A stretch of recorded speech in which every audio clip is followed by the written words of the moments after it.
இங்க இருக்கிற மந்திரி யாருன்னு உங்களுக்கு தெரியும். இந்த தொகுதி மந்திரி எப்படிப்பட்டவர்னு உங்களுக்கு தெரியும்.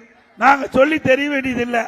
அங்க மேலூர்ல பேசும்போது அங்க கூட்டத்திலிருந்து பேசுறாங்க, ஐயா பேசுங்க அப்படின்னு. என்னப்பா பேசுறது? இங்க இருக்கிற மாவட்ட மந்திரி யார் உங்களுக்கு தெரியும். அவர் பத்திரப்பதிவு துறையில் இருக்காரு.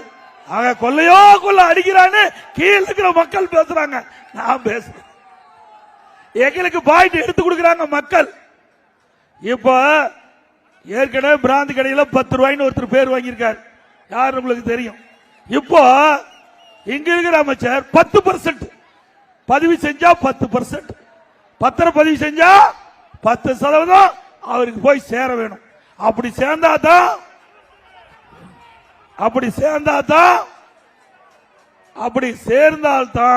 அந்த பத்திர பதிவு நடக்கும். நடக்குதுல உண்மைதானே? உண்மைதானுங்க. மேலூர் மக்கள் சொன்னாங்க, பல இடத்துல நான் கேள்விப்பட்டது தகவல். அதன் அடிப்படையில் இங்க இருக்கிற அமைச்சர், துறையினுடைய அமைச்சர், பத்திரப்பதிவு துறை அமைச்சர் பத்திரப்பதிவு செய்கின்ற பொழுது அதற்கு 10% அந்த சப்ரிஜிஸ்டர் ஆபீஸ்ல கொடுத்தா தான் அந்த பத்திரப்பதிவு செய்ய முடியும்.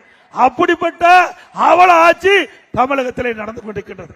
ஏழை மக்கள், நடுத்தர மக்கள் அவருடைய வீடுகள் வாங்கலாலும் சரி, நிலத்தை விற்பனை செஞ்சாலும் சரி, 10% அவளுக்கு கொடுத்தா ஏற்கனவே கஷ்டத்தெல்லாம் வீடு விற்கிறான், கஷ்டத்தை தான் நிலத்தை விற்கிறான். அப்படி இருக்கின்ற போது அவர்கிட்ட 10% கமிஷன் வாங்கினா அவள் எப்படி வாழ முடியும்? திமுக ஆட்சி ஒரு அவல ஆட்சி என்பதற்கு இதுவே உதாரணம். அது மட்டும் இல்ல, தமிழகத்தில் 582 பத்திரப்பதிவு அலுவலகம் இருக்குது. 582 பத்திரப்பதிவு அலுவலகம்.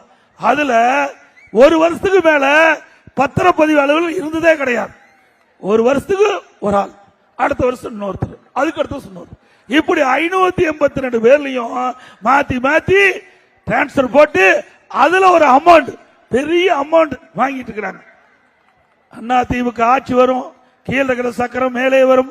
அப்பொழுது இப்படிப்பட்ட ஊழல் எல்லாம் தோண்டி எடுத்து நடவடிக்கை எடுக்கப்படும். போன மாதிரி நினைச்சிடாதீங்க. போன தடவை நான் முதலமைச்சர் இருக்கும் போது 4 வருஷம் 2 வருஷம் 4 வருஷம் 2 மாதம் இருந்தேன். அப்பெல்லாம் எங்களுக்கு இது மாதிரி செய்வதற்கு மனம் இல்லாமல் இருந்தது. ஆனால் இப்பொழுது இருக்கின்ற அரசாங்கம் மிக மிக மோசமாக, மிக மிக கேவலமாக எல்லா துறைகளையும் லஞ்சம் தாண்டவம் ஆடுகிறது. மக்களை வாட்டி வதைத்து இன்னைக்கு மக்களிடத்தில் பணம் பறிக்கின்ற சூழலை இருந்து கொண்டிருக்கின்ற காரணத்தினாலே இதை அனைத்து இந்திய அண்ணா திராவிட முன்னேற்ற கழக அரசு உங்கள் துணையோடு அடுத்த ஆண்டு வெற்றி பெற்று ஆட்சி அமைக்கின்ற பொழுது